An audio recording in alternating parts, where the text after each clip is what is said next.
Good morning, everyone. My name is Nitin Reddy, currently pursuing MBBS at AIMS Nagpur and achieved a rank of 3928 in NEET 2020. Okay, ఇది కొత్త genetics unit లో కొత్త chapter number 5, molecular basis of inheritance. ఇంతకుముందు మీరు chapter 4 చదువుకుని ఉంటారు. Genetics chapter లో మీరు ప్రిన్సిపల్స్ ఆఫ్ ఇన్హెరిటెన్స్ అండ్ ఆ చాప్టర్ లో మీరు చదువుకుంటారు. ఏంటి మెండెలియన్ ఫ్యాక్టర్స్, మెండెలియన్ జెనెటిక్స్, తర్వాత హ్యూమన్ లో జెనెటిక్ డిసార్డర్స్ అన్ని చదువుకుంటారు అన్నమాట. ఓకే, ఇప్పుడు దానికి అంటే చెప్తున్నారు. In the previous chapter you have learned the inheritance patterns and the genetic basis of such patterns at the time of Mendel. అంటే మెండల్ టైంలో ఏమి ఒక టూ అలెల్స్ ని తీసుకొని, టూ ఫ్యాక్టర్స్ ని తీసుకునేసి నీకు జెనెటిక్స్ ని ఒక ప్రిన్సిపల్ అనేది ఇచ్చాడనమాట. The nature of those factors regulating the pattern in the inheritance was not clear. ఒక టూ ఫ్యాక్టర్స్ తీసుకునే జెనెటిక్స్ మొత్తం ఎక్స్ప్లెయిన్ చేయలేం కదా. సో దానికి టెక్నాలజీ అడ్వాన్స్ అయ్యే కొద్దీ మాలిక్యులర్ అంటే చాలా మ్యాగ్నిఫై చేసి జెనెటిక్స్ ని స్టడీ చేశారనమాట. అది ఈ మాలిక్యులర్ బేస్ ఆఫ్ ఇన్హెరిటెన్స్.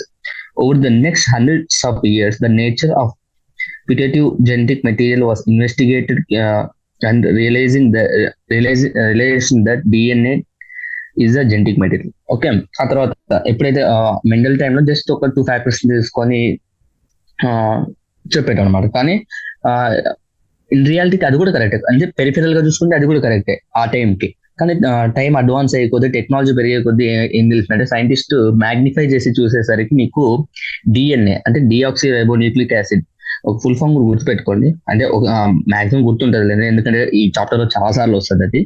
ఇక్కడ డిఎన్ఏ అనేది మనకి జెనెటిక్ మెటీరియల్ అనమాట. Okay, next DNA and RNA. DNA full form ఏంటి? Deoxy రైబో nucleic acid. అదే ఆర్ఎన్ఏ అంటే రైబో న్యూక్లిక్ యాసిడ్ అనమాట. Okay, the two types of nucleic acids found in the living systems. మన living organisms లో DNA, RNA two nucleic acids మామూలుగా మన DNA లో, అదే మన బాడీలో ఉంటాయి అనమాట. RNA though it acts as genetic material in some viruses mostly functions as a messenger RNA. Okay, ఈ ఆర్ఎన్ఏ వచ్చేసి కొన్ని వైరసెస్ లో నీకు జెనెటిక్ మెటీరియల్ గా యాక్ట్ చేస్తుంది అనమాట. మెజారిటీ ఆఫ్ ఆర్గానిజమ్స్ లో, లివింగ్ ఆర్గానిజమ్స్ లో ఆర్ఎన్ఏ అనేది ఒక మెసెంజర్ మాత్రమే. ఓకే, ఈ మెసెంజర్ గురించి మీకు ఈ చాప్టర్ చదివే కొట్టి మెసెంజర్ అంటే ఏంటి అనేసి మీకు అన్ని క్లారిటీ వస్తాయి అనమాట.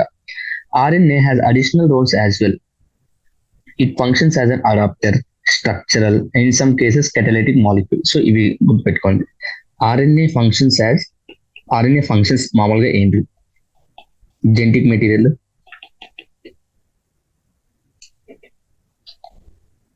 మెసెంజర్, తర్వాత నీకు అడాప్టర్, స్ట్రక్చరల్ అండ్ కెటలైటిక్. ఇవి అడిషనల్ ఫంక్షన్స్ అనమాట. ఇది నీకు డైరెక్ట్ గా ఈ ఎంసీక్యూ కూడా అడగచ్చు, ఆర్ఎన్ఏ ఫంక్షన్స్ ఏంటి అనేసి. ఓకే, ఈ అంటే మీకు డౌట్ రావచ్చు, సార్ ఈ అడాప్టర్ అంటే ఏంటి, మెసెంజర్ అంటే ఏంటి, స్ట్రక్చరల్, కెటలైటిక్ మాలిక్యూల్ ఇవన్నీ అంటే. ఓకే, నీకు ఈ చాప్టర్ వెళ్ళే కొద్దీ ఇన్ డెప్త్ గా మీకు ప్రతి వర్డ్ గురించి క్లారిటీగా వస్తుంది అనమాట. Okay, next class 11 you have already learned that structures of nucleotides and the way the monomer units are linked to form nucleic acid polymers. Class 11th class లో మీరు బయోమాలిక్యూల్స్ చాప్టర్ లో క్లారిటీ తెచ్చుకుంటారు కొంచెం. అంటే ఈ న్యూక్లియోటైడ్స్ ఉంటాయి, ఈ adenine, guanine, ఇవన్నీ ఈ న్యూక్లియోటైడ్స్ గురించి, న్యూక్లియోసైడ్స్ గురించి మొత్తం అంతా మీరు చదువుకుని ఉంటారు అనమాట.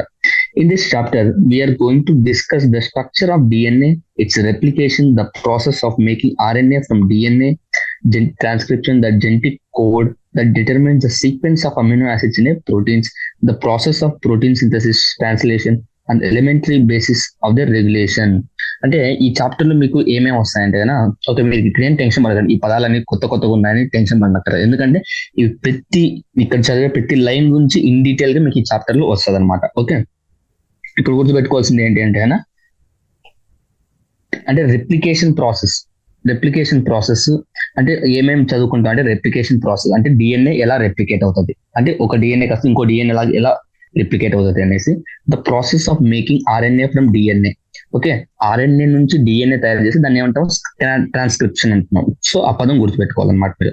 ట్రాన్స్క్రిప్షన్ మరియు ట్రాన్స్లేషన్ కి మీరు కన్ఫ్యూజ్ అవ్వకూడదు. The genetic code determines the sequence of proteins.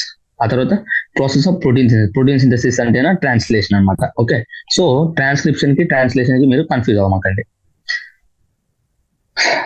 Okay, next, the determination of complete nucleotide sequence of human genome during last decade has set a new era of the genomics. Okay, complete మన genome అంటే మన DNA మొత్తం study చేయడానికి, అంటే మొత్తము ఆ sequence కనుక్కోవడాన్ని, ఆ sequence కనుక్కోవడంతో మన న్యూ ఎరా ఆఫ్ జీనోమిక్స్ అంటే జెనెటిక్స్ లో న్యూ ఎరా, ఒక కొత్త ముందడుగు వేసాం అనమాట మనం. Okay, in the last section, the essentials of the human genome is sequencing and its consequences will also be discussed here. Okay, last లో, ఈ చాప్టర్ లాస్ట్ లో హ్యూమన్ జీనోమ్ సీక్వెన్సింగ్ అంటే అంటే మన హ్యూమన్ జీనోమ్ ని మొత్తం సీక్వెన్స్ చేసాం కదా, దానివల్ల మనం కొంచెం అడ్వాన్స్ అయ్యని చెప్పుకున్నాం. ఓకే, దాని అడ్వాంటేజెస్, దాని కాన్సిక్వెన్సెస్ అన్ని మనము ఈ చాప్టర్ ఎండింగ్ లో చెప్పుకుంటాం అనమాట. Okay, next, let us begin our discussion by the first understanding the structure of the most interesting molecule in the living system, that is DNA. In the subsequent sections, we will understand the why it is most abundant genetic material and what is its relationship with the RNA. ఇక్కడ ఏం చెప్తున్నాడంటే basic గా మనం ఈ chart అనేది DNA ఒక structure తో start చేసుకుందాం అంటున్నాడు అన్నమాట. చేసుకునేసి డిఎన్ఏ ఎందుకు అబండెంట్ ఉంటుంది ఆర్ఎన్ఏ కంటే, రెండు న్యూక్లిక్ యాసిడ్స్ అనేది మనం ఇంట్రడక్షన్ చెప్పుకున్నాం. ఈ రెండు న్యూక్లిక్ యాసిడ్స్ లో డిఎన్ఏ అనేది చాలా ఎక్కువగా ఉంటుంది, చాలా ఎక్కువ శాతం మన బాడీలో ఉంటుంది అనమాట. ఓకే, అది ఎందుకు అంత డామినెంట్ గా మన బాడీలో ప్రెసెంట్ అయింది అనేసి మొత్తం దీంట్లో కాన్సెప్ట్ గా తెలుసుకుందాం. తర్వాత ఆర్ఎన్ఏ రిలేషన్షిప్, డిఎన్ఏకి ఆర్ఎన్ఏకి రిలేషన్ ఏమన్నా ఉందా, అవి ఉంటే ఏంటి అనేసి మనం కాన్సెప్ట్ అంటే తర్వాత చాప్టర్ వెళ్ళే కొద్ది మనం చెప్పుకుంటాం అనమాట. ఇది very important chapter. Like unlike morphology, like animal Kingdom, అలా ఆ చాప్టర్స్ లాగా మగ్గింగ్ టాపిక్స్ కాకుండా ఈ చాప్టర్ అనేది కాస్త కాన్సెప్చువల్ బేస్డ్ అనమాట. అంటే గుర్తు పెట్టుకోవడం ఉంటుంది, లేకపోతే మళ్ళీ కాన్సెప్చువల్ గా కూడా ఉంటుంది అనమాట బేసిక్ గా. Okay, most important chapter. Plus ఇదేంటంటే ఈ చాప్టర్ మీకు ఎంబీబీఎస్ లో అలా ఫ్యూచర్ స్టడీస్ లో మీకు అలా హెల్ప్ అవుతూనే ఉంటుంది అనమాట. ఇది ఫౌండేషన్ లాగా తీసుకోండి బేసిక్ గా. Okay, first one, the DNA గురించి. DNA is a long polymer of the deoxyribonucleotides. Okay, DNA full form అనేది deoxyribonucleic acid. Okay, deoxyribonucleic acid. Okay, DNA is a long polymer of the deoxyribonucleotides అంటున్నాడు అనమాట. The length of the DNA is usually defined as number of nucleotides or a pair of nucleotide referred to base pairs present in it. అంటే length of DNA నీకు DNA ఎలా చెప్తా అంటే number of nucleotides present, లేకుంటే number of base pairs. అంటే 2 nucleotides కలిపి ఒక base పేర్ అంటాం, తెలుసు కదా. మీరు బయోమాలిక్యూల్స్ చాప్టర్ లో చదువుకునే ఉంటారు అనమాట. ఓకే, గువానైన్ సైటోసిన్ తో నీకు 3 బాండ్స్ తో ఇలా పేర్ అయి ఉంటది. అదే అడినైన్ ఏమో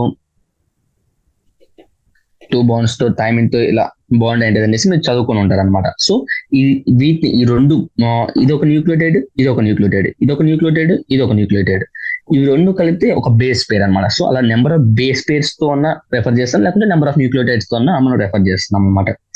this is also characteristic for an organism. So ఇది క్యారెక్టరిస్టిక్ అంటే లెంత్ ఆఫ్ డిఎన్ఏ అనేది క్యారెక్టరిస్టిక్ అనమాట. ఎందుకంటే కనుక నీకు కొన్ని ఆర్గానిజమ్స్ లో ఎక్కువ న్యూక్లియోటైడ్స్ ఉండొచ్చు, కొన్ని దాంట్లో తక్కువ ఉండొచ్చు. దానికి ఎగ్జాంపుల్ కూడా నీకు క్లియర్ గా మెన్షన్ చేశాడు ఇక్కడ. ఇంపార్టెంట్ అనమాట example. Bacteriophage known as 5:1:174 has 5386 nucleotides. ఎంత ఉన్నారంటే కన్నా 5386 న్యూక్లియోటైడ్స్ అనమాట. అదే బ్యాక్టీరియోఫేజ్ లాంబ్డాకి ఎన్ని ఉన్నాయంటే 4850 బేస్ పేర్స్. ఓకే, మీకు ఇక్కడ బేస్ పేర్స్ కి న్యూక్లియోటైడ్స్ అంటే కన్ఫ్యూజ్ అవ్వకూడదు. ఇక్కడ న్యూక్లియోటైడ్స్ అంటే 5386 న్యూక్లియోటైడ్స్ ఉన్నాయంటే నెంబర్ ఆఫ్ బేస్ పేర్స్ ఎంత, 2 న్యూక్లియోటైడ్స్ కలిపితే ఒక బేస్ పేర్. అలా ఉంటున్నప్పుడు నీకు ఇన్ని న్యూక్లియోటైడ్స్ ఉన్నప్పుడు ఎన్ని బేస్ పేర్స్ అంటే 5386/2 బేస్ పేర్స్. ఇక్కడ న్యూక్లియోటైడ్స్ కావాలంటే 48502 ఇంటూ 2 చేసాను, నీకు నెంబర్ ఆఫ్ న్యూక్లియోటైడ్స్ వస్తాయి అనమాట. Okay, Escherichia coli has 4.6 × 10⁶ base pairs and haploid content of DNA has 3.3 × 10⁹ base pairs.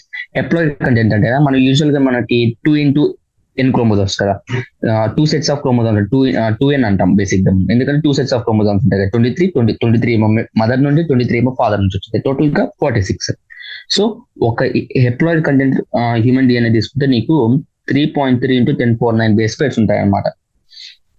Okay, ఈ నెంబర్స్ ఇంపార్టెంట్, ప్లస్ ఈ న్యూక్లియోటైడ్స్ నుంచి బేస్ పేర్స్ ఎలా కన్వర్ట్ చేసుకుంటాం అది ఇంపార్టెంట్ అనమాట బేసిక్లీ. లెటెస్ట్ ఇప్పుడు structure of the polynucleotide chain. Let us recapitulate the chemical structure of the polynucleotide, DNA or RNA. A nucleotide has 3 components. Biomolecules మీరు చదువుంటారు. Nucleotide కి 3 కాంపోనెంట్స్ ఉంటాయి. ఒకటి ఏంటి, నైట్రోజనస్ బేస్, పెంటోస్ షుగర్. ఆ pentose sugar ribose sugar in the RNA, ఇంకోటి deoxyribose in the DNA. అందుకే ఈ పెంటోస్ షుగర్ డిఫరెన్స్ వల్ల నీకు డిఎన్ఏ ఆర్ఎన్ఏ వస్తాయి అనమాట. Okay, deoxyribose in the DNA and phosphate sugar. So ఒక న్యూక్లియోటైడ్ అంటే tide is equals to nitrogen base plus pentose sugar plus phosphate group.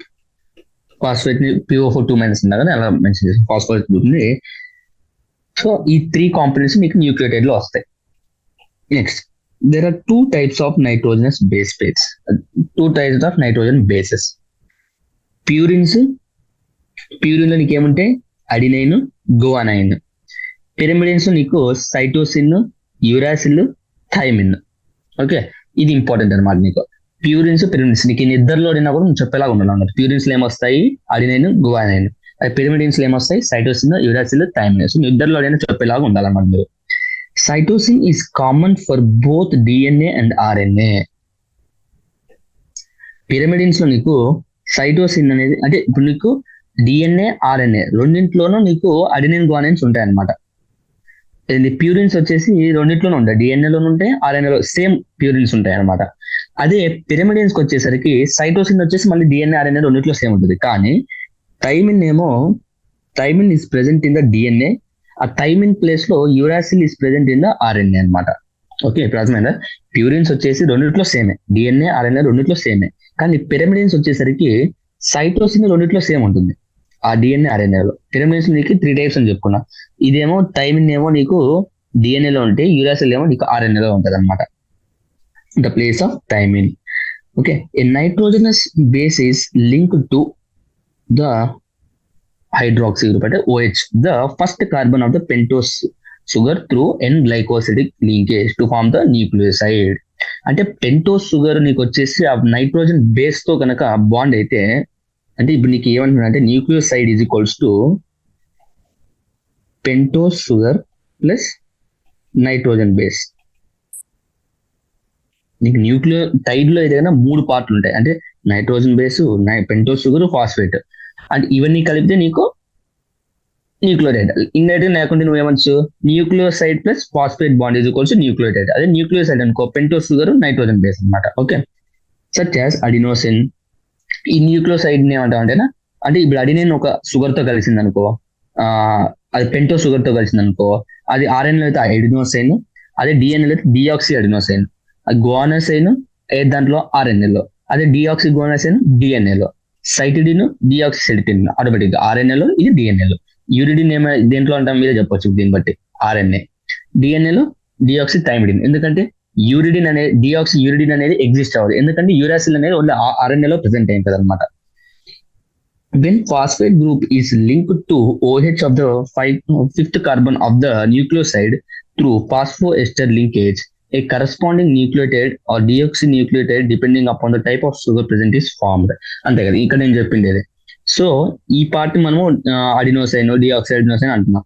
అదే దానికి అడినోసైన్ కి ఆర్ఎన్ఏలో, అడినోసైన్ కి ఫాస్ఫేట్ కనుక బాండ్ కనుక తగిలిచ్చామనుకో, దాన్ని న్యూక్లియోటైడ్ అవుతుంది అన్నమాట. Okay, 2 nucleotides are linked through 3-5- phosphodiester linkage to form the dinucleotide. అంటే ఇప్పుడు ఒక న్యూక్లియోటైడ్ ఇంకో న్యూక్లియోటైడ్ కనెక్ట్ అయింది కదా, ఎలా కనెక్ట్ అయింది అంటే 3- అంటే 3rd and 5th కార్బన్ ద్వారా, అంటే 5th పొజిషన్ ద్వారా నీకు ఫాస్ఫోడైస్టర్ లింకేజ్ అనేది ఫామ్ అవుతుంది. More nucleotides can be joined in such a manner to form the polynucleotide chain. Okay, ఇప్పుడు మీరు ఇక్కడ చూడొచ్చు అనమాట, ఇది ఫాస్ఫేట్. ఓకే, ఇది నైట్రోజనస్ బేస్. ఇది పెంటోస్ షుగర్. ఈ పెంటోస్ షుగర్ ఇది నైట్రోజనస్ బేస్. నైట్రోజనస్ బేస్ ఇక్కడ అటాచ్ అయింది అంటే ఈ పార్ట్ మొత్తం కలిపి నీకు న్యూక్లియోటైడ్ అనమాట. ఓన్లీ ఇది మాత్రమే తీసుకున్నాం అనుకో అప్పుడు న్యూక్లియోసైడ్ అవుతుంది అనమాట. Okay okay. ఈ పొజిషన్స్ ఏవైతే ఉన్నాయో అంటే ఇవి ఎక్కడెక్కడ అటాచ్ అవుతున్నాయి చూస్తున్నారా, ఈ లైన్స్ అటాచ్ అవుతున్నాయి కదా. మీరు ఆర్గానిక్ కెమిస్ట్రీ చదువుకుంటే కదా మీకు కాస్త ఐడియా ఉంటుంది అనమాట ఆర్గానిక్ కెమిస్ట్రీలో. ఈ పర్టికులర్ బాండ్ ఎక్కడైతే నీకు ఈ బాండ్స్ ఫామ్ అవుతున్నాయి ఆ పొజిషన్స్ ని వాడు మెన్షన్ చేసింది అనమాట. 3' 5' లేకుంటే 5' లేకుంటే 1' ఇవన్నీ అనేసి పొజిషన్స్ అనమాట బేసిక్ గా. ఓకేనా. A polymer thus formed has one end of free phosphate moiety at 5' end of a sugar, which is referred to as 5' end of the polynucleotide chain. అంటే ఇక్కడ 5' ఇక్కడ ఫ్రీగా ఉంది కదా, 5' అనేది ఫ్రీగా ఉంది. ఓకే, 5' అనేది ఇక్కడ ఫ్రీగా ఉంది కదా. అట్ వన్ ఎండ్ అంటే నీకు అన్ని చూసుకుంటే పోతే ఇక్కడ మళ్ళీ ఫిల్ అయిపోయింది, 5' ఇక్కడ ఫిల్ అయిపోయింది. అంటే వీడు ఏమన్నాడంటే ఒక ఎక్స్ట్రీమ్ ఎండ్కి వచ్చేసరికి నీకు 5' అనేది ఖాళీగా ఉంటుంది అంటున్నాడు అనమాట. Similarly, at other end of the polymer of the sugar has a free OH of the 3' carbon. ఇది 3' కార్బన్ అనమాట. ఈ 3' కార్బన్ కి అటాచ్ అయింది, OH అనేది అటాచ్ అయింది. ఒక ఎండ్ లోనేమో నీకు 5' ఫాస్ఫేట్ లో 5' కార్బన్ కి నీకు ఫాస్ఫేట్ అటాచ్ ఫ్రీగా ఉంది. ఇంకో ఎండ్ లోనేమో నీకు 3' కార్బన్ కి OH group hydroxyl group attach ఫ్రీగా ఉంది. అది చెప్తున్నాను అనమాట. Which is referred to as a 3' end of the polynucleotide chain. Next, the backbone of polynucleotide chain is formed due to sugar and phosphates. Backbone of the polynucleotide chain is formed due to sugar and the phosphate. ఈ sugar phosphates వల్ల నీకు backbone of polynucleotide అనేది ఉందన్నమాట. So backbone of the nucleotide chain ఏంటి అంటే sugar and the phosphates. The nitrogenous bases linked to sugar moiety project from the backbone. ఒక backbone లాగా support చేస్తుందని చెప్తున్నాను అనమాట. Next, in RNA, every nucleotide residue has an additional OH group present on the 2' positions on the ribose. అంటే మనం deoxy ribose అంటే ఎందుకు అంటున్నాం అంటే ఈ హైడ్రాక్సిల్ గ్రూప్ అనేది ఆ డిఎన్ఏలో ప్రెసెంట్ అవ్వదు, ఎక్కడ second position of the ribose sugar. Okay okay. ఇప్పుడు మనం ఇది 3 ఇట్లా ఇక్కడ ఏముంది 3 తప్పితే కన్నా నీకు సెకండ్ పొజిషన్ లో నీకు ఈ పొజిషన్ లో నీకు హైడ్రాక్సిల్ గ్రూప్ అనేది లేదు, అందుకే డిఆక్సీ రైబోజ్ అంటాం. కానీ ఆర్ఎన్ఏలో ఏమవుతుందంటే సెకండ్ పొజిషన్ నీకు హైడ్రాక్సిల్ గ్రూప్ అనేది ప్రెసెంట్ అయింటది అనమాట.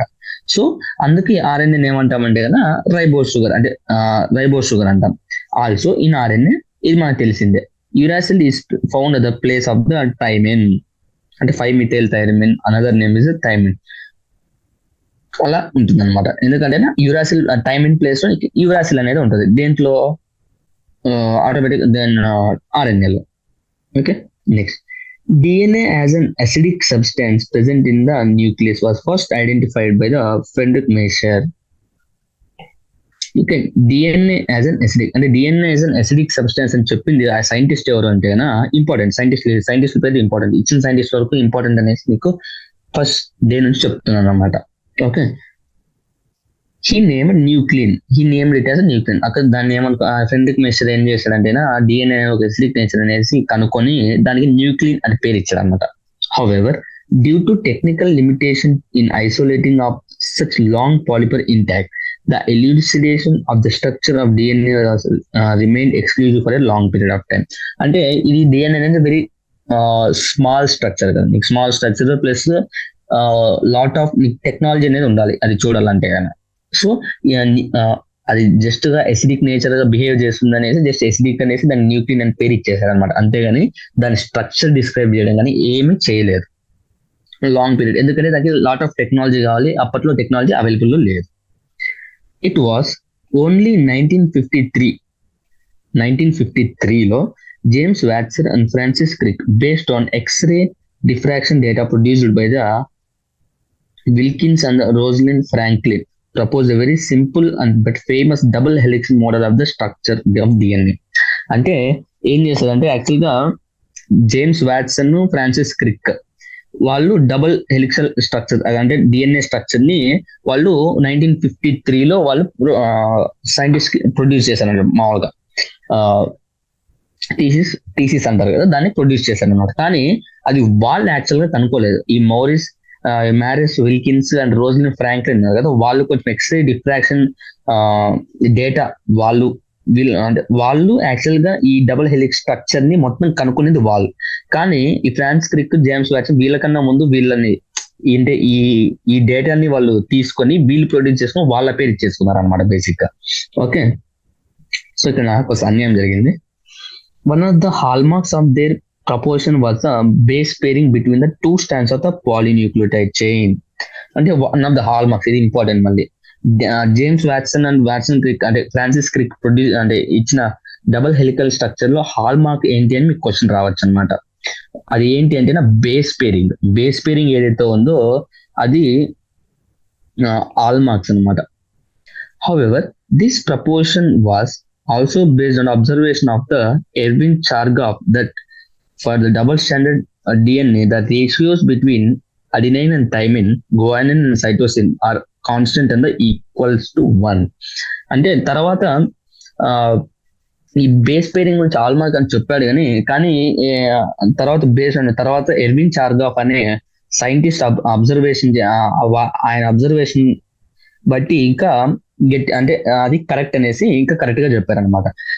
ఏం చెప్పండి, ఎర్విన్ చార్గాఫ్ ఏం చెప్పాడంటే the ratio between adenine, thymine and guanine, cytosine are always అంటే వాళ్ళ ఈ టూ గ్రూప్స్ ఏవైతే ఉన్నాయి కాన్స్టెంట్ ఉంటారు అనమాట. రేషియో అనేది నీకు కాన్స్టెంట్ గా ఉంటది అని చెప్తున్నాడు అనమాట. ఓకే, ఈక్వల్స్ టు 1 అని చెప్తున్నాడు. Ratio between adenine and thymine అంటే అడినైన్ ఎన్ని ఉంటే థైమిన్ అన్నీ ఉంటాయి, గ్వానిన్ ఎన్ని ఉంటే సైటోసిన్ అన్నీ ఉంటాయి. ఓకే, వాళ్ళ రేషియో ఈక్వల్ ఆర్ కాన్స్టెంట్ అని చెప్తున్నాడు. The base pairing confers a very unique property to the polynucleotide chains. They are said to be complementary to each other, and therefore the sequence of base of one strand is known, then sequence of other strand can be predicted. అంటే complementary అనమాట. ఈ base pairing అనేది ఎలా ఉంటుంది అంటే complementary ఉంటుంది అనమాట. ఇప్పుడు ఎట్లా అంటేనా అంటే ఇప్పుడు నీకు డిఎన్ఏ అనేది డబుల్ హెలిక్స్ కదా, డబుల్ హెలిక్స్ స్ట్రక్చర్ ఇలా ఉంటుంది. ఫర్ ఎగ్జాంపుల్ ఇలా ఉంది అనుకుందాం.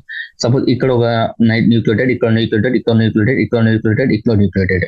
అంటే ఫర్ ఎగ్జాంపుల్ ఈ స్ట్రాండ్ యొక్క న్యూక్లియోటైడ్ సీక్వెన్స్ ఇచ్చాడు అనుకో, ఇక్కడ ఏ, ఇక్కడ జి, ఇక్కడ టి, ఇక్కడ సి అలా ఇచ్చాడు అనుకోండి, ఆటోమేటిక్ గా మీరు ఇంకో స్ట్రాండ్ ని ప్రిడిక్ట్ చేయొచ్చు అనమాట. ఎందుకంటే కాంప్లిమెంటరీగా ఉంటుంది కాబట్టి ఏంటంటే అడినైన్ ఎప్పుడైనా కానీ థైమిన్ తో బాండ్ క్రియేట్ అవుతుంది అనమాట. అంటే న్యూక్లియర్ బేస్ పేరింగ్ అవుతుంది అనమాట. సో ఏమంటున్నా అంటే జీకి అంటే గ్వానిన్ కి ఎప్పుడు సైటోసిన్ ఉంటుంది. సో అలా ఈ ఇలా కాంప్లిమెంట్ ఉండడం వల్ల ఒక్క స్ట్రాండ్ సీక్వెన్స్ మీకు తెలిస్తే రెండో స్ట్రాండ్ సీక్వెన్స్ ప్రిడిక్ట్ చేయడం అనేది చాలా easy. Also if each strand of DNA, let us call it as an parental DNA, act as a template for synthesis of new strand, the two double strand DNA, let us call them as daughter DNA, thus produced would be identical to the parent molecule. Because of this, the genetic implication of DNA structures became very clear. అంటే for example ఇది DNA అనుకో, ఇది ఒక DNA అనుకో, ఇలా ఉంది. అంటే మీకు ఫ్యూచర్ అంటే మీకు ఈ చాప్టర్ ప్రోగ్రెస్ అయిపోద్ది, దీని మీనింగ్ బాగా క్లియర్ గా అర్థమవుతుంది. ఇది ఎందుకు మనకి చాలా యూస్ఫుల్ అవుతుంది మనకి క్లియర్ గా అర్థమవుతుంది అనమాట. ఇప్పుడు ఫర్ ఎగ్జాంపుల్ ఇప్పుడు ఈ సపోజ్ దీనికి ఒకటి ఇచ్చాడు అనమాట, ఒక సీక్వెన్స్ ఇచ్చేది AGTC. అంటే ఏ అంటే అడినైన్, జి అంటే గ్వానైన్, టి అంటే థైమిన్, సి అంటే సైటోసిన్ అనమాట. ఫర్ ఎగ్జాంపుల్ ఇది ఒక రిప్లికేట్ అవడానికి హెల్ప్ చేస్తుంది అనుకున్నా. అంటే ఇప్పుడు దీనికి ఏం ఫామ్ అవుతుంది, ఎగ్జాక్ట్ గా దీనికి ఆపోజిట్ కాంప్లిమెంటరీగా ఫామ్ అవుతుంది అనమాట. అంటే ఏ దేంతో ఎప్పుడు బాండ్ ఫామ్ అవుతుంది, టీతో ఫామ్ అవుతుంది. జి ఎప్పుడు సితో, టి ఎప్పుడు ఏతో, సి ఎప్పుడు జితో, అంతే కదా. అంటే ఇప్పుడు దీని ద్వారా సెకండరీ ఇంకో డాటర్ మాలిక్యూల్ కనుక వచ్చింది అనుకో, అప్పుడు ఏమవుతుంది, టీ కాస్త ఇక్కడేమవుతుంది ఏ, ఇక్కడేమవుతుంది జి, ఇక్కడేమవుతుంది టి, ఇక్కడేమవుతుంది సి. ఎందుకంటే ఈ కాంప్లిమెంటరీ ఎప్పుడైనా అడినిన్ అనేది థైమిన్ తోనే బాండ్ అవుతుంది, గ్వానిన్ అనేది ఎప్పుడైనా సైటోసిన్ తోనే బాండ్ అవుతుంది. సో ఇవి రెండు ఐడెంటికల్ కదా, ఇది ఐడెంటికల్, అది చెప్తున్నాడు అనమాట. ఓకే, నెక్స్ట్ ఇది ఇంపార్టెంట్, ఈ టాపిక్ ఇంపార్టెంట్. ఇక్కడ ఇవన్నీ మీకు ఈ చాప్టర్ ప్రోగ్రెస్ అయిపోద్ది, రిప్లికేషన్ ఆ టైం వచ్చేసరికి మీకు దీని గురించి క్లారిటీ వచ్చేస్తుంది అనమాట ఫుల్ గా. ఇప్పుడు కాస్త తిక్కగా ఉన్న తర్వాత క్లారిటీ వచ్చేస్తుంది. Next the salient features of the double helix structure of the DNA. It is అంటే ఇప్పుడు దాని క్యారెక్టరిస్టిక్స్ ఫీచర్స్ ఏంటి అని చెప్తున్నాడు. It is made up of two polynucleotide chains where the backbone is constitute by the sugar phosphate and the bases project inside. అంటే ఇందాకే చెప్పుకున్నాం, nucleotide chains ఉంటాయి, రన్ అవుతుంటాయి ప్యారల్ గా డిఎన్ఏకి, డబుల్ హెలిక్స్ స్ట్రక్చర్ కాబట్టి వాటి బ్యాక్ బోన్ వచ్చి షుగర్ ఫాస్ఫేట్ బోన్ తో అవుతుంది అని చెప్పాను అనమాట. Next, the two chains have anti-parallel polarity. It means if one chain has the polarity of 5' to 3', the other has 3' to 5'. అంటే ఇప్పుడు టూ చైన్స్ ఉంటాయి కదా, ఒకటి 5' నుంచి 3' రన్ అయితే ఇంకోటి 5' నుంచి 3, అంటే ఇట్లా ఆపోజిట్ గా ఉంటుంది అనమాట. ఎందుకంటే ఈ 5' 3' దేని బట్టి వస్తుంది అంటేనా, ఒక స్ట్రాండ్ కి 5' end లో ఫాస్ఫేట్ ఉంటే 5' లో ఎప్పుడు ఫ్రీగా ఉంటుంది ఫాస్ఫేట్. అది ఇక్కడ 3' end లో ఏది ఉంటుంది, OH హైడ్రాక్సిల్ గ్రూప్ ఉంటుంది. ఒక స్ట్రాండ్ కి ఫాస్ఫేట్, ఒక హైడ్రాక్సిల్ ఇటువైపు ఉంటే ఇంకో స్ట్రాండ్ కి ఏమవుతుందంటే ఫాస్ఫేట్ అనేది ఇక్కడ వస్తుంది అనమాట. ఫ్రీ ఫాస్ఫేట్ అనేది ఇట్ సైడ్ వచ్చి హైడ్రాక్సిల్ గ్రూప్ అనేది ఇట్ సైడ్ వస్తుంది అనమాట. సో ఒక పొలారిటీ అనేది చేంజ్ అవుతుంది, దాన్ని బట్టి పొలారిటీ అంటే దేని బట్టి ఈ free phosphate, free hydroxyl ends బట్టి నీకు పొలారిటీ అనేది డిసైడ్ అవుతుంది అనమాట.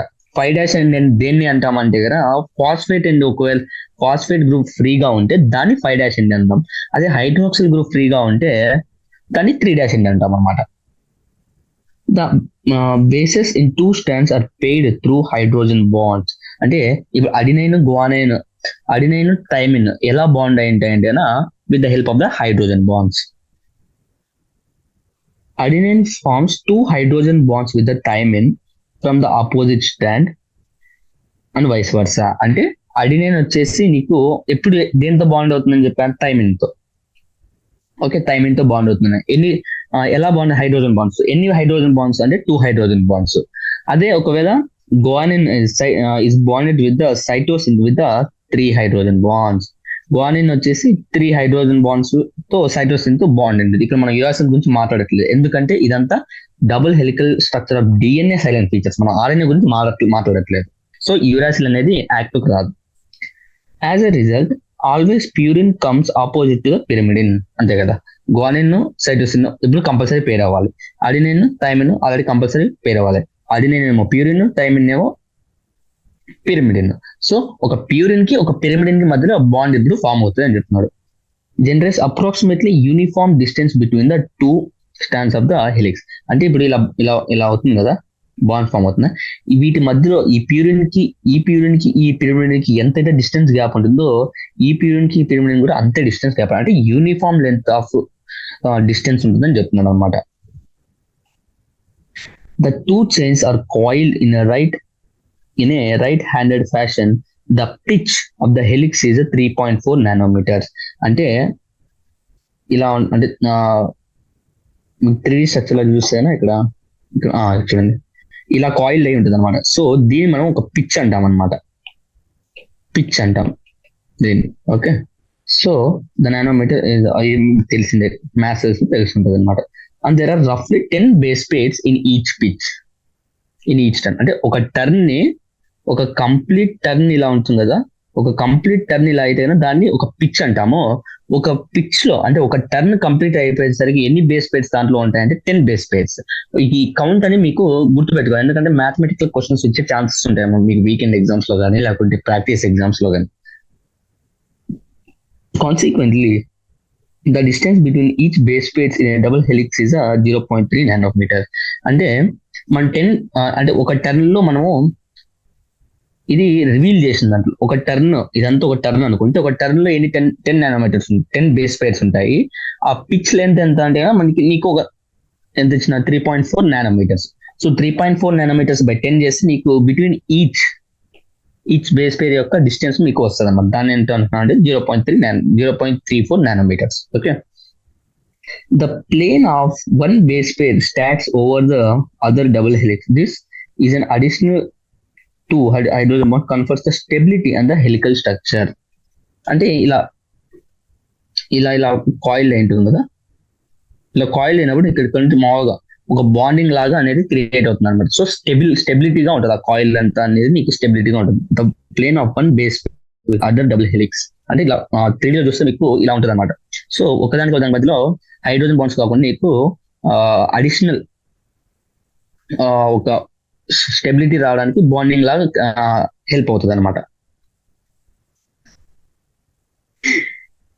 Next, the proposition of the double helix structure of DNA and its simplicity in explaining the genetic implication became the revolutionary.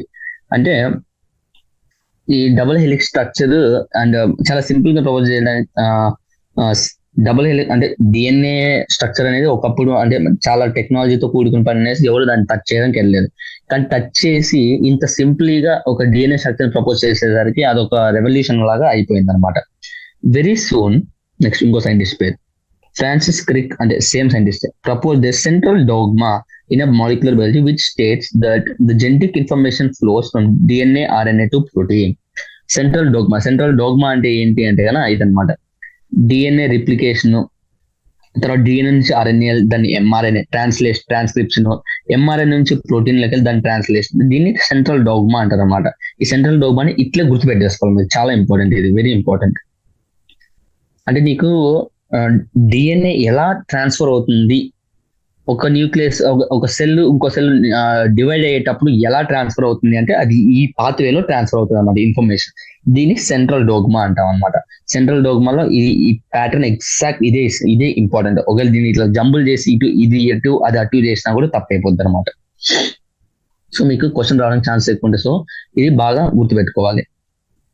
Next, in some viruses the flow of information is reverse direction, that is from RNA to DNA.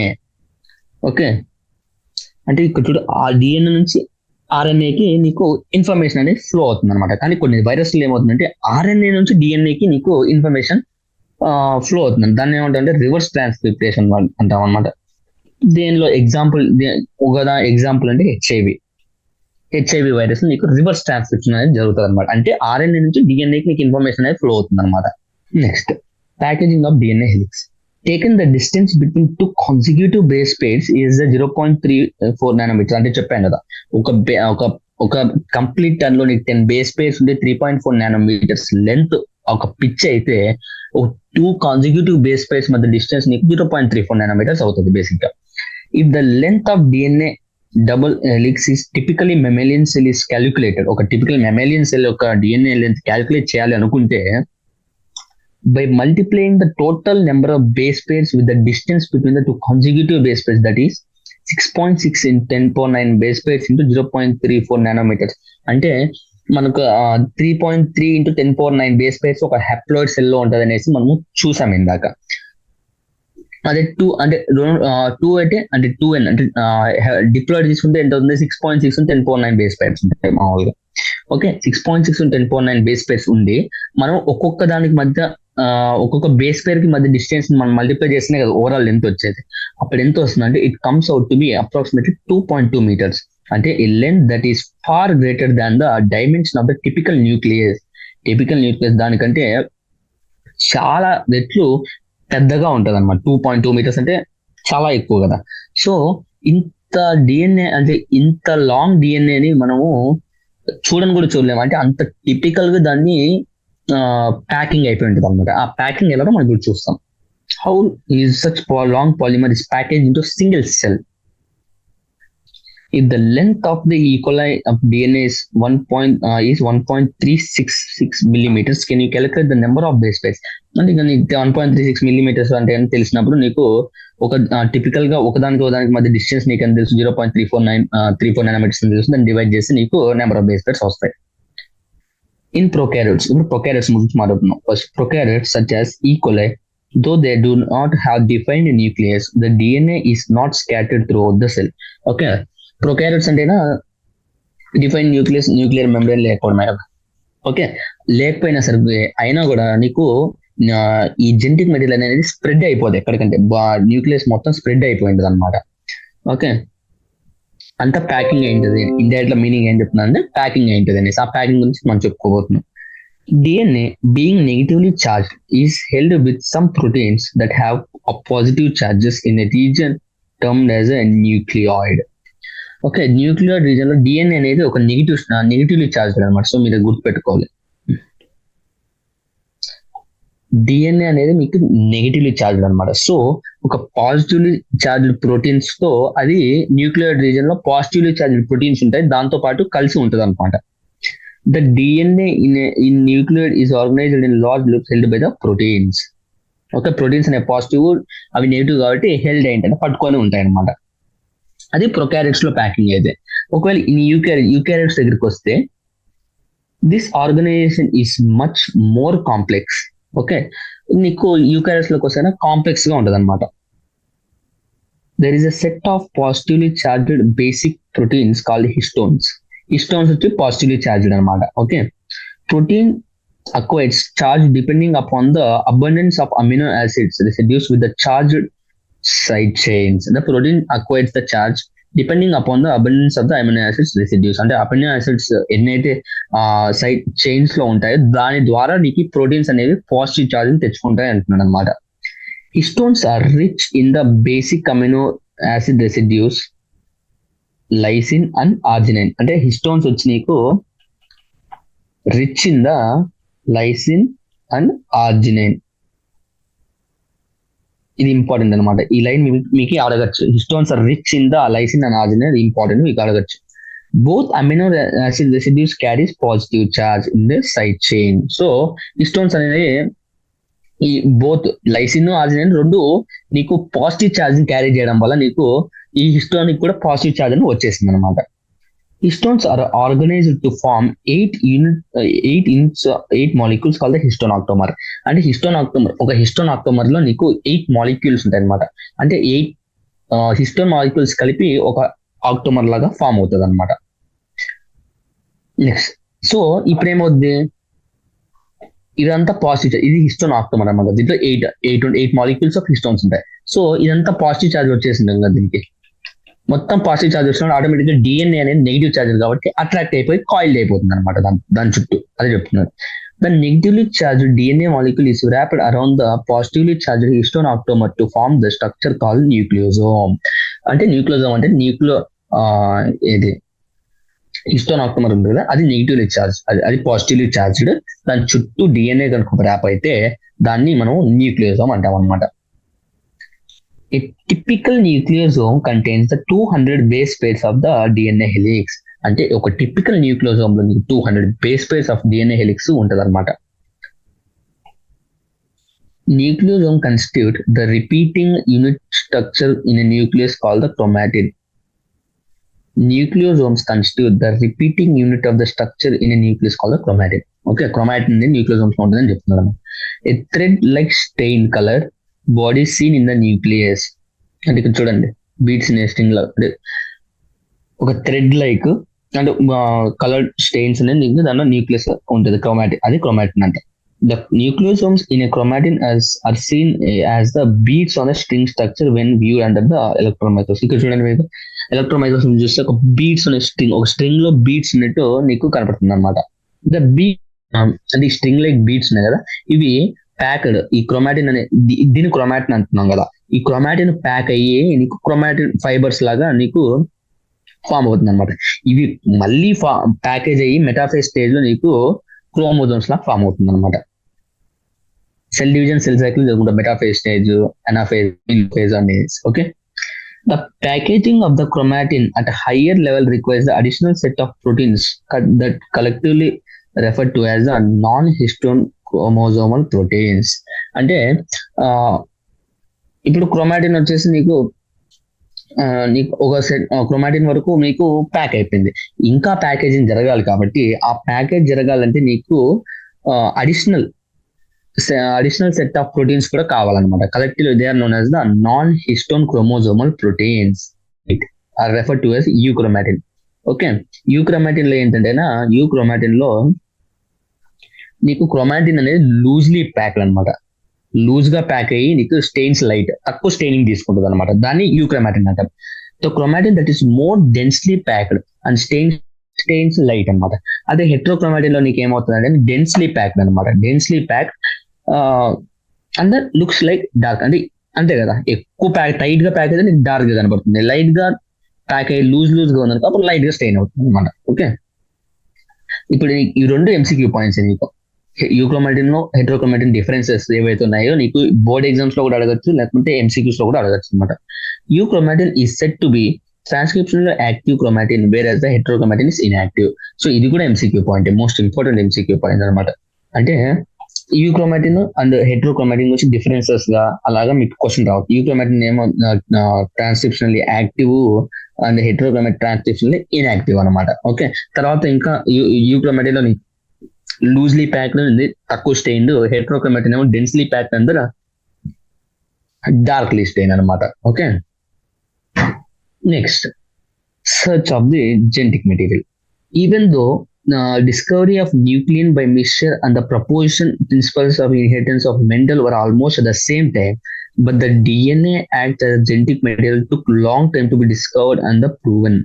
అంటే nucleon అంటే acidic nature అనేసి nucleon propose చేశాడు, proportion అంటే principles of inheritance అనేసి Mendel కొన్ని theories propose చేస్తాడు. ఇవన్నీ ఒకే టైంలో జరిగినప్పటికీ నీకు చాలా ఏళ్ళ వరకు నీకు అడ్వాన్స్మెంట్ అనేది జరగలేదు అనమాట.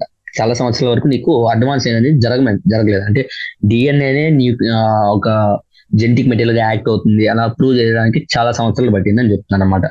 The quest to determine the mechanism of the genetic material of inheritance had reach the molecular level. Previously discoveries by Gregor Mendel and Walter Sutton, Thomas Hunt Morgan and numerous other scientists had narrowed the search of the chromosomes to locate in the nucleus of the most cell. అంటే వాళ్ళందరూ అంటే inheritance చేశారు కానీ DNA అనే genetic material అనేది చాలా మంది అంటే ప్రూవ్ చేయలేకపోయారు. అంటే వాళ్ళు అనుకున్నారు కానీ ప్రూవ్ చేయలేకపోయారు. అంటే బేసిక్ గా మనకి ఏదైనా ప్రూఫ్స్ అనేది ఉండాలి అన్నాడు ప్రపోజ్ చేస్తున్నామంటే. సో ప్రూఫ్స్ అనేది లేవన్నమాట. సో ఇప్పుడు ఏమైందంటే అది ప్రూవ్ చేయాలనేసి చాలా మంది సైంటిస్ట్ ట్రై చేశారనమాట. దాంట్లో మనం కొన్ని థియరీస్ చూస్తున్నాం. Transforming principle. In 1928 Frederick Griffith, in a series of experiments with Streptococcus pneumoniae, a bacteria responsible for pneumonia. Streptococcus pneumoniae అనేది bacteria for the pneumonia. Witnessed a miraculous transformation in the bacteria during the course of his experiment. A living organism bacteria had changed in the physical form. అంటే ఒక changes observe చేశాడు, అదని చూద్దాం ఇప్పుడు. With Streptococcus pneumonia, the pneumococcus bacteria are grown on a culture plate. Some produce smooth, shiny colonies, while others produce rough colonies. అంటే Streptococcus pneumonia అని నీకు మామూలుగా ఒక కల్చర్ మీడియంలో పెంచేటప్పుడు కొన్ని రఫ్ గా ఉన్నాయన్నమాట. This is because S strain bacteria have mucous polysaccharide coat while R strain does not have. అంటే సో ఎస్ స్ట్రెయిన్ కి ఏమో ఆ స్మూత్ మ్యూకస్ ఉందన్నమాట, అంటే మ్యూకస్ పాలిసైక్రైడ్. ఆర్ స్ట్రెయిన్ కి ఏమో లేదనమాట. మైస్ అంటే ఎలుకలు infected with S strain virulent die from pneumonia infection, but infected with R strain does not develop. అంటే సో ఇలా డిఫరెంట్ కాలనీస్ అబ్జర్వ్ చేశాడు గ్రిఫిత్. సో ఏం చేశాడంటే రెండు వేరియంట్స్ ని ఎలుకల్లోకి ఇంజెక్ట్ చేశాడు అనమాట. ఎస్ స్ట్రెయిన్ అంటే ఈ స్మూత్ గా ఉన్న ఏమైతే చంపేసాయి అనమాట ఎలుకని న్యూమోనియాతో. అదే ఆర్ స్ట్రెయిన్ లో ఉన్నదేమో నీకు బతికున్నాయి. అలాగే అంటే చూడు, S strain injected into mice die, R strain inject into mice లై.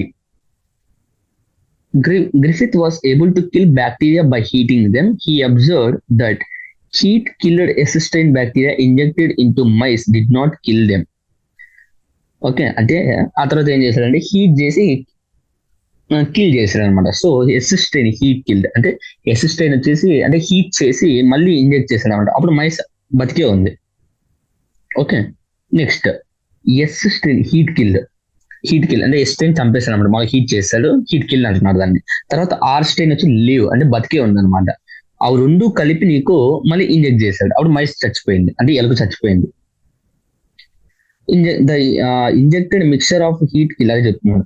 The mice died. Moreover he recovered is bacteria from the dead mice. So అంటే అప్పుడు ఏమైందంటే ఆటోమేటిక్ గా గ్రిఫిత్ కి కన్ఫ్యూజ్ వచ్చి అలా ఎలా జరిగింది అనేది. సో ఈ చనిపోయిన మైస్ ఉంది కదా సెకండ్ టైమ్ లో హీట్ కిల్ ఎస్ స్ట్రెయిన్ తర్వాత ఆర్ స్ట్రెయిన్ ఈ రెండు ఇచ్చినప్పుడు మైస్ అనేది చనిపోయింది. సో ఈ మైస్ ఈ చనిపోయిన ఎలుకలో నుంచి మళ్ళీ ఎక్స్ట్రాక్ట్ చేస్తే ఎస్ స్ట్రెయిన్ దొరికింది అనమాట. ఎస్ స్ట్రెయిన్ అనేది బ్యాక్టీరియా దొరికింది అనమాట. So he concluded R strain bacteria had somehow been transformed by the heat killed S strain bacteria. అంటే ఈ S strain heat killed S strain bacteria నుంచి కొంచెం ఆర్ స్ట్రెయిన్ బ్యాక్టీరియా మారింది ఎస్ స్ట్రెయిన్ గా అని చెప్తుంది అనమాట. Some transforming principle transferred from the heat killed S strain had enabled the R strain to synthesize the smooth polysaccharide coat and become virulent. అంటే ఆ heat killed S strain ఏదైతే ఉందో help చేసింది అనుకున్నాడు అనమాట. ఆర్ స్ట్రెయిన్ కి ఎలాగో అలాగో హెల్ప్ చేసి ఆ ఆర్ స్ట్రెయిన్ లో స్మూత్ కోట్ ని పాలిసాక్రైడ్ ని మిల్కో పాలిసాక్రైడ్ ని బిల్డ్ చేసుకునేలాగా ట్రాన్స్ఫార్మ్ అయిందని చెప్పాడు అనమాట. And become the virulent. This must be due to transfer of the genetic material. However, the biochemical nature of genetic material was not different from this. అంటే ఏదో transfer అయింది అని చెప్పాడు అంతే కానీ జెనెటిక్ మెటీరియల్ డిఎన్ఏనే అనేసి చెప్పలేదు అనమాట బేసిక్ గా. Next biochemical characterisation of the transforming principle. Prior to the work of Oswald Avery, McLeod and McHattie, the genetic material was thought to be protein. అంటే వీళ్ళు నీకు జెనెటిక్ మెటీరియల్ డిఎన్ఏ అని prove చేశారనమాట. అంటే ఫస్ట్ వీళ్ళు చెప్పక ముందు ఏంటంటే ప్రోటీనే జెనెటిక్ మెటీరియల్ అనేసి అందరూ అనుకున్నారు అనమాట.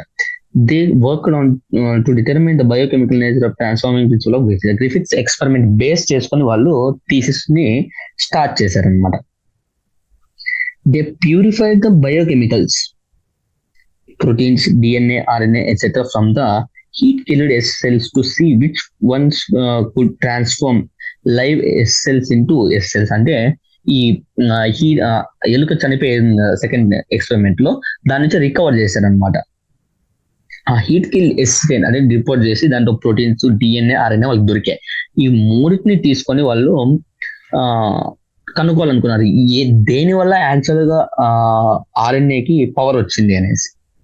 They discover the DNA alone from S bacteria cause R bacteria to be transferred. వాళ్ళు ఏం చేశారంటే DNA of S bacteria reason ఎందుకు ఆర్ బ్యాక్టీరియా వైరల్ గా మారడానికి అనేది ప్రూవ్ చేశారనమాట. They also discovered the protein digesting enzymes, proteases, and RNA digesting enzymes, RNases, did not affect the transformation. So వాళ్ళు ఇంకోటి కూడా ఏం చెప్పారంటే ఈ protein digesting enzymes, RNA digesting enzymes, RNases వాళ్ళు ఆ మిక్చర్ లో వేసినప్పుడు ఏమైందంటే కన్నా ఆ ట్రాన్స్ఫర్మేషన్ వాళ్ళు ఎఫెక్ట్ చేయలేదు. అంటే ఇండియా ఎట్లుంటే అంటే ఒక్కొక్క దాంతో వాళ్ళు డిఎన్ఏ, ఆర్ఎన్ఏ, ప్రోటీన్స్ దాంట్లో ఉంటాయి. దాంట్లో heat killed S strain bacteria ఇవన్నీ ఉంటాయి కదా.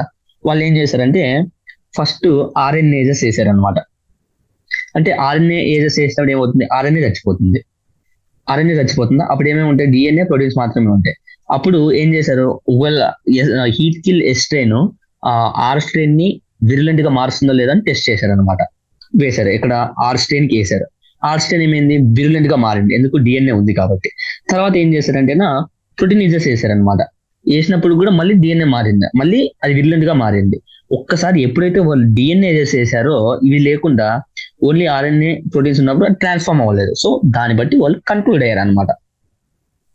Transforming substance was not protein or RNA. Digestion with DNA did inhibit the transformation. So ఇలా వాళ్ళు ఈ 3 సైంటిస్ట్ ఎవరీ, మెక్లాడ్ అండ్ మెకాటి వాళ్ళు ఏం చెప్పారంటే డిఎన్ఏనే జెనెటిక్ మెటీరియల్, ప్రోటీన్ కాదు అనేసి ఈ సింపుల్ ఎక్స్పెరిమెంట్ వల్ల వాళ్ళు ప్రూవ్ చేశారనమాట. Suggesting that the DNA కాజెడ్ the transformation. The concluded the DNA is hereditary material but not all biologist. అంటే కానీ ఈ సింపుల్ ఎక్స్పెరిమెంట్ ని చాలా బయాలజిస్ట్ వాళ్ళు యాక్సెప్ట్ చేయలేదు అనమాట. ఓకే, ఈ రోజుకి ఇక్కడ చాలండి. రేపు మనము జెనెటిక్ మెటీరియల్ డిఎన్ఏ నుండి ఈ ఆర్ఎన్ఏ వరల్డ్, ఆర్ఎన్ఏ డిస్క్రిప్షన్ వరకు మొత్తం చదువుకుందాం. ఈ చాప్టర్ కాస్త పెద్దదే, ప్లస్ మోర్ కాస్త కాన్సెప్చువల్ అనమాట. అంటే బట్టి కొట్టాలన్న అంటే ఈ చాప్టర్ కూడా మామూలు బైహార్టింగ్, కాకపోతే ఇదంటే ఈ టాపిక్స్ మొత్తం కూడా మీరు బైహార్ట్ చేయాలి. కాకపోతే ఈ టాపిక్స్ ఎలా అంటే జస్ట్ నార్మల్ గా బైహార్ట్ చేయాలి అనమాట. కాస్త నాలెడ్జ్ ఉంటేనే కాస్త బైహార్ట్ చేయగలరు. సో ఈరోజు మనం ఏమని చెప్పుకున్నాం, జస్ట్ డిఎన్ఏ ఫుల్ ఫామ్ ఏంటి, DNA deoxyribonucleic acid, RNA full form ఏంటి, రైబోన్యూక్లిక్ యాసిడ్ ఫుల్ ఫామ్స్ చూసుకున్నాము. ఆ తర్వాత మళ్ళీ ఈ RNA additional functions of RNA, DNA functions ఏంటి ఉంది, జెనెటిక్ మెటీరియల్ గా యాక్ట్ అవుతుంది. ఆర్ఎన్ఏ ఫంక్షన్స్ ఏంటంటే జెనెటిక్ మెటీరియల్ గా, మెసెంజర్ గా, అడాప్టర్ గా, స్ట్రక్చరల్ కెటల్, ఇవన్నీ మీకు ఎంసీక్యూస్ లో రావచ్చు అనమాట. ఇవి ఈ టర్మినాలజీ గురించి మీరు టెన్షన్ పడనక్కర్లేదు, ఒక్కొక్క దాని గురించి డీటెయిల్ గా మనకి తర్వాత వస్తుంది అనమాట. ఓకే. నెక్స్ట్ డిఎన్ఏ లెంత్ అనేది దేని మీద డిపెండెంట్ అని చెప్పుకున్నాము. తర్వాత డిఎన్ఏ లెంత్ అనేది ప్రతి ఇండివిజువల్ అంటే ప్రతి లివింగ్ ఆర్గనిజమ్స్ డిఫరెంట్ గా ఉండొచ్చు అని చెప్పుకున్నాము. ఓకే, 2 న్యూక్లియోటైడ్స్ కలిపి ఒక బేస్ పేర్ అని చెప్పుకున్నాము. సో న్యూక్లియోటైడ్ నుంచి బేస్ పేర్ కి ఇచ్చిన బేస్ పేర్ నుంచి న్యూక్లియోటైడ్స్ మీరు క్వశ్చన్స్ కన్వర్ట్ చేసుకోవడం మీకు వచ్చి ఉండాలి. Next structure of polynucleotide change చెప్పుకున్నాము. అంటే ఏది దేంతో బాండ్ అవుతుంది, అడినైన్ దేంతో అంటే ప్యూరిన్స్ ఉంటాయి, పిరిమిడిన్స్ ఉంటాయి. న్యూక్లియోటైడ్ లో ఏమేమి వస్తాయి, న్యూక్లియో సైడ్ లో ఏమొస్తాయి, ఏ ఎండ్ ఫ్రీ ఎండ్ ఉంటుంది డిఎన్ఏ లో, ఫాస్ఫేట్ ఎండ్ ఉంటే దాన్ని 5' అంటాము, మళ్ళీ హైడ్రాక్సిల్ గ్రూప్ ఉంటే దాన్ని 3' అంటామని చెప్పుకున్నాము. తర్వాత ఎలా ఏ పాయింట్ లో బాండ్ అవుతాయి అని చెప్పుకున్నాము. ఓకే, తర్వాత అడినైన్ ఏమో అడినైన్ అది ప్యూరిన్స్ పిరిమిడిన్స్ అని చెప్పుకున్నాము. తర్వాత ప్యూరిన్స్ కాంప్లిమెంటరీ గా పిరిమిడిన్స్ తో బాండ్ అవుతుందని చెప్పుకున్నాము. డిఎన్ఏ అండ్ ఆర్ఎన్ఏ డిఫరెన్సెస్ చెప్పుకున్నాము. డిఎన్ఏ లో నీకు డిఆక్సీ ఉంటేనే దాంట్లో రైబోస్ షుగర్ ఉంటుంది, దీంట్లో డిఆక్సీ రైబోస్ షుగర్ ఉంటుంది అని చెప్పుకున్నాము డిఎన్ఏలో. తర్వాత డిఎన్ఏలో నీకు థైమిడిన్ అంటే పిరిమిడిన్స్ 2 ఏవి ఉంటాయి, థైమిన్ అండ్ సైటోసిన్ అనమాట. అదే దీంట్లో అనుకో అదే ఆర్ఎన్ఏలో అనుకో నీకు యూరాసిల్ ఉంటుంది థైమిన్ ప్లేస్ లో అని చెప్పుకున్నాం అనమాట. ఓకే, తర్వాత సైలెంట్ ఫీచర్స్ చెప్పుకున్నా. సైలెంట్ ఫీచర్స్ చాలా ఇంపార్టెంట్, మీకు బోర్డ్ ఎగ్జామ్స్ లో కూడా డైరెక్ట్ గా క్వశ్చన్ రావచ్చు, లేకపోతే డైరెక్ట్ గా ఎంసీక్యూస్ లో కూడా డైరెక్ట్ గా రావచ్చు అనమాట. Which of the following not a silent feature of the double helix DNA feature అంటే డబుల్ హెలిక్స్ కి సంబంధించిన ఎస్ నో అంటే yes or no type questions నీకు రావచ్చు అనమాట. ఓకే, తర్వాత నీకు మ్యాథమెటికల్ క్వశ్చన్స్ నీకు వీకెండ్స్ లో వస్తాయేమో, కానీ మ్యాథమెటికల్ క్వశ్చన్స్ అంటే ఇన్ని బేస్ పేర్స్ ఉంది, దాని లెంత్ ఎంత అంటే మనం ఇందాక చూసాం దీంట్లో. అంటే నీకు బేసిక్ గా ఎన్సీఆర్ లో మెన్షన్ చేశారు కానీ అడిగే ఛాన్సెస్ కూడా ఉన్నాయి, క్వశ్చన్స్ అడిగే ఛాన్సెస్ కూడా ఉన్నాయి. బేసిక్ గా మ్యాథమెటికల్ క్వశ్చన్స్ ఎక్కువ అడగకపోవచ్చు, కానీ అడిగే ఛాన్సెస్ అయితే ఉన్నాయి. ఎందుకంటే డైరెక్ట్ గా దీంట్లోనే నీకు క్వశ్చన్స్ ఇచ్చాడనమాట. ఒకవేళ ఇన్ని బేస్ పేర్స్ ఉంటే ఎంత లెంత్ ఉంటుంది, ఎందుకంటే నీకు కొన్ని కాన్స్టెంట్ టర్మ్స్ అనేది తెలుసు. ఏంటి 0.34 నానోమీటర్స్ ఉంటుంది ఒక్కొక్క బేస్ పైర్ మధ్య డిస్టెన్స్ అనేసి. సో ఈ డిస్టెన్స్ తెలుసు కాబట్టి నువ్వు base pairs length of DNA calculate చేయడం నేర్చుకోవాలి. అంటే ఆబ్వియస్ గా నెంబర్ ఆఫ్ బేస్ పైర్స్ ఇస్తే నువ్వు లెంత్ చెప్పగలవు, అదే లెంత్ ఇస్తే నెంబర్ ఆఫ్ బేస్ పైర్స్ చెప్పగలవు అలా. తర్వాత గువానైన్కి సైటోసిన్ మధ్య ఎన్ని హైడ్రోజన్ బాండ్స్ ఉంటాయని నేను అనుకున్నాను, చదివాము 3 హైడ్రోజన్ బాండ్స్. అడినైన్ కి థైమిన్ కి మధ్యలో ఎన్ని హైడ్రోజన్ బాండ్స్ ఉంటాయని చూసుకున్నాము, అది 2 hydrogen bonds. Additional hydrogen bonds కాకుండా మామూలుగా నీకు స్టెబిలిటీ కోసం కాయిల్ అయినప్పుడు నీకు కొంచెం బాండింగ్ అనేది ఫామ్ అవుతుందని చెప్పుకున్నాము. తర్వాత సెంట్రల్ డాగ్మా వెరీ ఇంపార్టెంట్, ఈ డైరెక్ట్ గా సీక్వెన్స్ మీకు ఇచ్చేస్తాడు అనమాట. కొన్ని వైరస్లు ఏమవుతుందంటే ఇక్కడ నుండి ఇక్కడికి ఇన్ఫర్మేషన్ పాస్ అవుతుంది, ఆర్ఎన్ఏ నుంచి డిఎన్ఏ పాస్ అవుతుంది. దానికి ఎగ్జాంపుల్ ఏంటంటే హెచ్ఐవి. తర్వాత ఈ డిఎన్ఏ ఇంత లాంగ్ గా ఉంటుంది, ఇంత పెద్దగా ఉంటుంది, కాబట్టి ఇది ఎలా కాయిల్ చేసి ఎలా ప్యాకేజింగ్ ఏంటి అనేసి దీంట్లో చెప్పుకున్నాం. అంటే ఇట్లా డిఎన్ఏ అనేది ఒక నెగిటివ్ చార్జ్డ్ సబ్స్టెన్స్, ప్రోటీన్స్ అనేది ఒక పాజిటివ్ చార్జ్ సబ్స్టెన్స్, కాబట్టి అవి కలిసి అంటే ఈ నెగిటివ్ పాజిటివ్ అట్రాక్ట్ అవుతాయి. కాబట్టి ఈ based with the help of ఈ థీరం బట్టి అది ప్యాకేజ్ ఏంటని చెప్పుకున్నాం అనమాట. తర్వాత euchromatin heterochromatin differences. Euchromatin heterochromatin ఇవి కూడా అంతే, ఎంసీక్యూస్ లో డైరెక్ట్ రావచ్చు, లేకుంటే బోర్డ్ ఎగ్జామ్స్ షార్ట్ ఫార్మ్ లో వెరీ షార్ట్ ఆన్సర్ క్వశ్చన్స్ రావచ్చు అనమాట. Differences between euchromatin and heterochromatin అని కూడా మీకు క్వశ్చన్ రావచ్చు. తర్వాత search of genetic material. Frederick Griffith ఒక ట్రాన్స్ఫార్మింగ్ ప్రిన్సిపల్ ద్వారా ఏం చెప్పాడు, ఒక ట్రాన్స్ఫార్మ్ జస్ట్ ఏదో ట్రాన్స్ఫార్మ్ చేసింది, దాని ద్వారా ఆర్ స్ట్రెయిన్ కూడా హీట్ కిల్డ్ అయింది. అదే హీట్ కిల్ అంట లైక్ విరులెంట్ అయ్యింది. Heat killed strain something transform చేసింది ఆర్ స్ట్రెయిన్ కి, సో దట్ అవి కూడా విరులెంట్ అయ్యింది అనేసి చెప్పాను అనమాట. ఆ తర్వాత డిఎన్ఏ జెనెటిక్ మెటీరియల్ ప్రూవ్ చేయడం కోసము ఎవరీ మెక్లాయిడ్ అండ్ మెకానిటీ వీళ్ళు ముగ్గురు కలిసి దాన్ని ఐసోలేట్ చేసి సపరేట్ గా ఎంజైమ్స్, డిఎన్ఏ ఎంజైమ్స్ అంటే డైజెస్టింగ్ ఎంజైమ్స్ అలా సపరేట్ గా చేసి ఏది లేకపోతే అంటే ఏ సబ్స్టెన్స్ ప్రోటీన్స్ డిఎన్ఏ ఆర్ఎన్ఏలో ఏ సబ్స్టెన్స్ లేకపోతే అది ట్రాన్స్ఫార్మ్ అవ్వదు కనుక్కున్నాను అనమాట. Okay, that's all for today. Thank you and have a nice day.